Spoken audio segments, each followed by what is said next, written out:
What if you woke up one morning to find that everything around you had become gigantic? Picture this. The sun is barely up, the world is still quiet, but something feels off.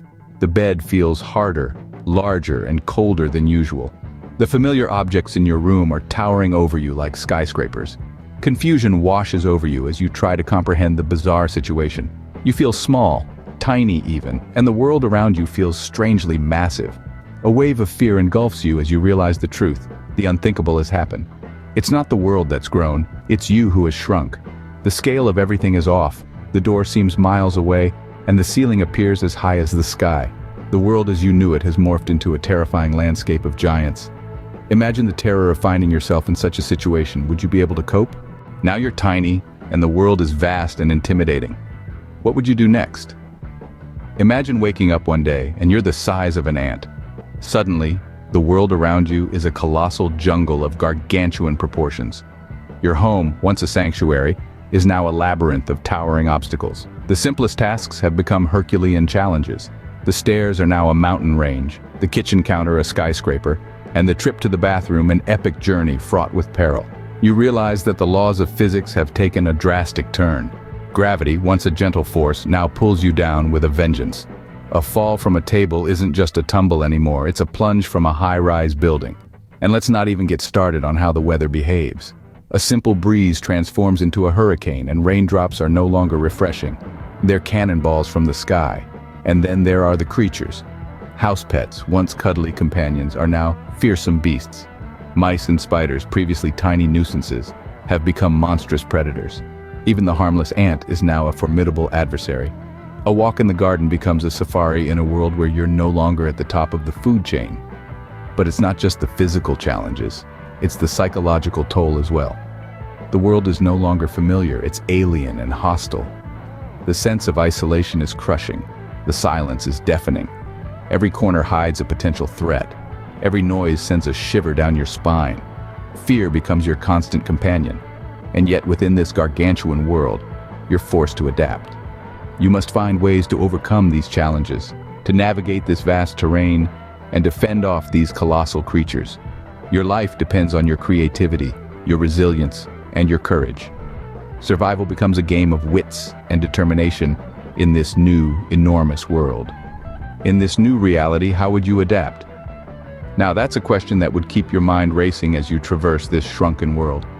Imagine the landscape of your familiar world has suddenly turned into a colossal maze, a labyrinth of towering structures, and you, a tiny figure navigating through it all. You'd need to use your wits and ingenuity to chart your path. The once mundane objects in your life would transform into tools of survival. A paperclip, for instance, would no longer be a trivial desk item. Instead, it could serve as a makeshift grappling hook, allowing you to climb the towering heights of what was once a normal chair. The cap of a pen, previously discarded without a second thought, could now serve as a shelter against the elements or a protective helmet against falling debris. A piece of string, previously used to tie parcels, could now be your lifeline, serving as a rope to traverse the vast distances between furniture. In this new world, you would discover a newfound respect for the insects and small creatures you previously overlooked. You would learn from them, observe their ways of navigating the world. Perhaps you would learn the art of patience from the ant, or the way of resilience from the spider, spinning its web anew each day. Food would become an adventure of its own. A single breadcrumb, once swept off the table without a thought, could now provide sustenance for a day. A drop of water from a leaky faucet would be a much-needed source of hydration. Yet despite these challenges, the human spirit is not easily quashed. You would find ways to adapt, to survive, to thrive, even in this reduced reality.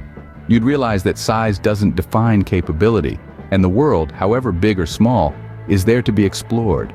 The power of human ingenuity would shine through the darkness, illuminating the path forward. It would be a testament to our resilience, to our unwavering spirit, and our ability to adapt and overcome. Adapting to this new reality would test the limits of human ingenuity and resilience.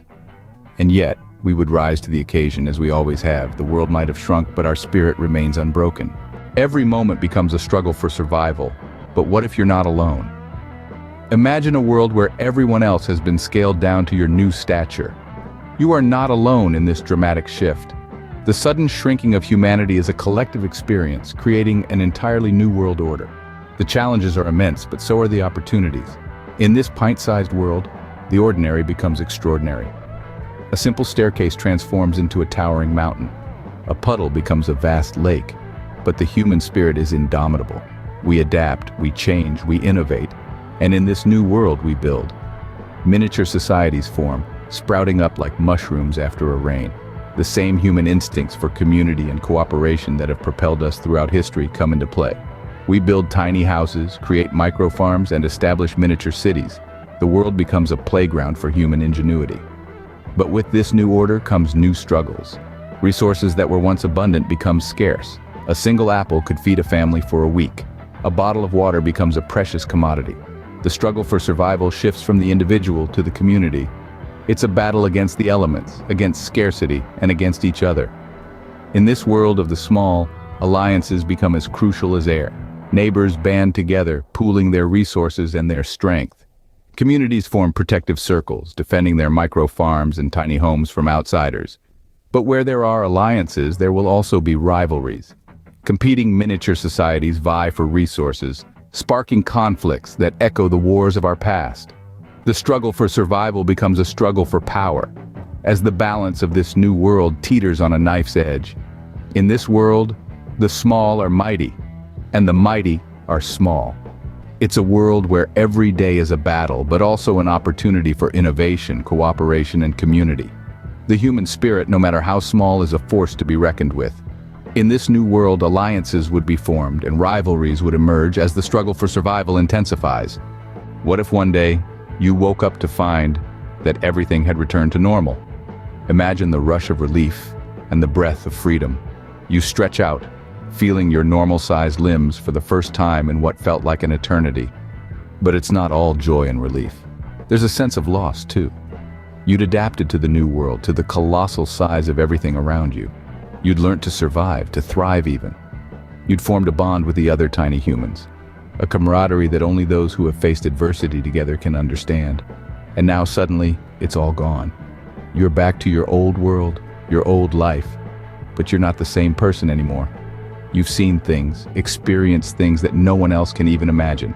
You've stared down gigantic insects, made a home in a shoebox. You've seen the world from a perspective that no one else has. And now, you're expected to go back to your mundane life, as if nothing happened. Readjusting to normal life isn't easy. How can you go back to worrying about bills and deadlines, when just a day ago your biggest concern was not being squashed by a giant foot? How do you explain to your friends, your family, what you've been through? How do you make them understand the fear, the exhilaration, the sense of wonder?